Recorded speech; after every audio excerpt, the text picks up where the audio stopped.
Assalamualaikum warahmatullahi wabarakatuh. Apa kabar anak-anakku sekalian? Mudah-mudahan kalian tetap berada dalam keadaan sehat walafiat ya. Dan tentunya tetap jaga protokol kesehatan. Tetap menggunakan masker kalau keluar rumah ya. Kemudian mencuci tangan. Dan jangan lupa tentunya menjaga jarak atau menghindari kerumunan ya. Biar kita selalu terjaga kesehatannya. Baik, untuk materi yang kedua ini dari di 3.2 ya. Di kelas 10 semester 1 ini kita akan berbicara tentang ketentuan Undang-Undang Dasar Negara Republik Indonesia tahun 1945 dalam kehidupan berbangsa dan bernegara. Nah, pada video ini nanti akan ada tayangan yang berkaitan dengan bab tersebut ya, berkaitan dengan ketentuan Undang-Undang Dasar Negara Republik Indonesia tahun 1945, bagaimana penerapannya dalam kehidupan berbangsa dan bernegara di Indonesia ya. Dan setelah ada tayangan nanti juga akan saya berikan beberapa slide materi lengkap tentang ketentuan Undang-Undang Dasar Negara Republik Indonesia dalam kehidupan berbangsa dan bernegara ya. Dan jangan lupa setelah ini nanti di akhir akan ada tugasnya ya. Oke, selamat menyaksikan. Pada kesempatan kali ini kami akan membahas materi kelas 10 bab 2 dengan judul Ketentuan Undang-Undang Dasar Negara Republik Indonesia tahun 1945 dalam kehidupan berbangsa dan bernegara. Berdasarkan pasal 1 ayat 1 Undang-Undang Nomor 43 tahun 2008 wilayah NKRI, yang selanjutnya disebut wilayah negara, adalah salah satu unsur negara yang merupakan satu kesatuan wilayah daratan, perairan pedalaman, perairan kepulauan, dan laut teritorial beserta tanah laut dan tanah di bawahnya, serta ruang udara di atasnya termasuk seluruh sumber kekayaan yang terkandung di dalamnya. Wilayah Negara Kesatuan Republik Indonesia yang pertama adalah wilayah daratan, merupakan bagian permukaan bumi yang padat dan luas. Wilayah daratan dijadikan sebagai pemukiman warga negara atau penduduk negara bersangkutan. 2. Wilayah lautan. Berkaitan dengan wilayah negara Indonesia, pada tanggal 13 Desember 1957, pemerintah Republik Indonesia mengeluarkan Deklarasi Juanda. Deklarasi itu menyatakan bahwa segala perairan di sekitar, di antara, dan yang menghubungkan pulau-pulau yang termasuk dalam daratan Republik Indonesia dengan tidak memandang luas atau lebarnya adalah bagian yang wajar dari wilayah daratan negara Republik Indonesia, dan dengan demikian merupakan bagian daripada perairan pedalaman atau perairan nasional yang berada di bawah kedaulatan negara Republik Indonesia. Wilayah lautan ini memiliki konsep yang diakui dalam Konvensi Hukum Laut PBB 1982, UNCLOS 1982, United Nations Convention on the Law of the Sea, yang ditandatangani di Montego Bay, Jamaika tahun 1982. Kemudian Indonesia meratifikasi UNCLOS 1982 tersebut dengan menerbitkan Undang-Undang Nomor 17 Tahun 1985. Sejak itu, dunia internasional mengakui Indonesia sebagai negara kepulauan. Jadi, Indonesia meratifikasi UNCLOS tersebut, peraturan UNCLOS, Hukum Laut PBB, dengan diterbitkan Undang-Undang Nomor 17 Tahun 1985. Jadi, undang-undang yang mengatur mengenai wilayah lautan Indonesia adalah Undang-Undang Nomor 17 Tahun 1985. Wilayah lautan Indonesia ini terdiri dari gambarnya laut teritorial itu sepanjang 200 mil dari laut kedalaman penuh. Kemudian ada zona ekonomi eksklusif sepanjang 200 mil, yakni 350 dengan landasan benua. Nah, di dalam ZEE ini hak eksklusif perekonomian negara pantai dan tidak ada hak politis.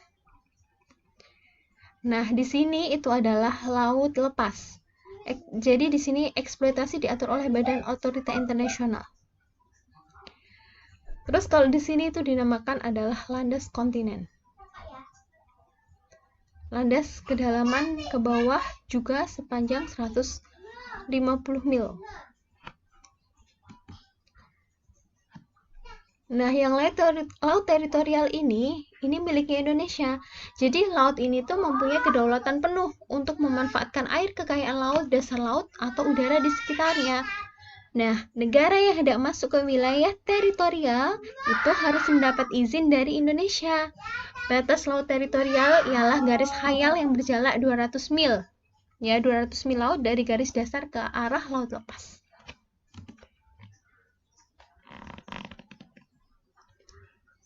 Landas kontinen ini ialah dasar laut secara geologis maupun morfologi, merupakan lanjutan dari sebuah kontinen atau benua. Jadi kedalaman laut teritorial ini tadi adalah 150 meter. Indonesia terletak pada dua buah landasan kontinen, yaitu landasan kontinen Asia dan landasan kontinen Australia. Adapun batas landas kontinen tersebut diukur dari garis dasar, yaitu paling jauh 200 mil laut. Jika ada dua negara atau lebih menguasai lautan di atas landasan kontinen, maka batas negara tersebut ditarik sama jauh dari garis dasar masing-masing negara. Jadi landas kontinen tadi kedalaman lautnya ke bawah sini adalah 150 meter, sepanjang paling jauh adalah 200 mil laut. Ya, paham ya? Dalamnya 150, sepanjang 200 mil laut. Itu adalah landas kontinen. Di dalam garis batas landas kontinen, Indonesia itu mempunyai wewenang untuk memanfaatkan sumber daya alam yang ada di dalamnya dan kewajiban untuk menyediakan alur pelayaran lintas damai.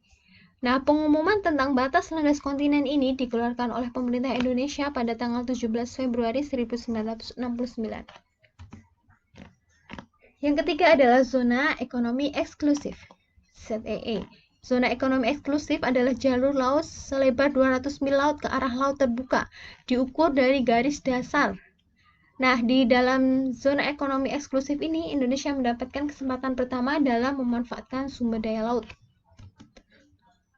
Di dalam ZEE ini, kebebasan pelayaran dan pemasangan kabel serta pipa di bawah permukaan laut tetap diakui sesuai dengan prinsip hukum laut internasional. Batas landas kontinen dan batas zona ekonomi eksklusif. Yang ketiga adalah wilayah udara. Ini merupakan daerah udara yang berada di atas daerah negara permukaan bumi, baik di atas wilayah perairan maupun di atas wilayah daratan. Pada saat ini belum ada kesepakatan di forum internasional mengenai kedaulatan di ruang udara. Sesuai dengan pasal 1 Konvensi Paris tahun 1919 yang kemudian diganti oleh pasal 1 di Konvensi Chicago tahun 1944 menyatakan bahwa setiap negara mempunyai kedaulatan yang utuh dan eksklusif di ruang udara di atas wilayahnya. Jadi sebuah negara itu memiliki ruang udaranya juga itu di atas negaranya tersebut, di atas wilayah negara tersebut. Di sini adalah negaranya, ya atasnya ini adalah wilayah udara negara tersebut. Nah, sekarang batas wilayah negara Kesatuan Republik Indonesia di sebelah utara, Indonesia itu berbatasan langsung dengan Malaysia. Malaysia bagian timur. Tepatnya di Pulau Kalimantan ya, di sebelah Pulau Kalimantan maksudnya. Nah, Malaysia ini merupakan negara yang berbatasan langsung dengan wilayah darat Indonesia. Wilayah laut Indonesia sebelah utara berbatasan langsung dengan 5 laut negara. Dengan laut 5 negara, yaitu Malaysia, Singapura, Thailand, Vietnam, dan Filipina. Batas wilayah Indonesia di sebelah utara. Ada Malaysia, Singapura, Thailand, Vietnam, dan Filipina. Terus sebelah barat, itu Indonesia itu berbatasan dengan Samudra Hindia dan perairan India. Wilayah timur Indonesia berbatasan dengan Papua Nugini dan perairan Samudra Pasifik.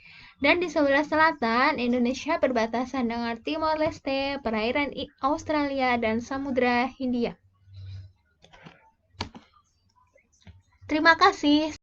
Nah, gimana dengan video tadi? Mudah-mudahan cukup jelas ya. Nah, sekarang tiba di tugas kalian ya. Tugas kalian nanti adalah merangkum semua materi yang sudah saya berikan, video-video yang sudah saya tayangkan, dirangkum menjadi satu, kemudian kalian ulang kembali untuk kalian sampaikan dalam bentuk presentasi. Jadi nanti kalian melakukan presentasi berbicara tentang bab ini, ya, kalian menjelaskan semua yang berkaitan dengan ketentuan Undang-Undang Dasar Negara Republik Indonesia tahun 1945, ya, dalam kehidupan berbangsa dan bernegara.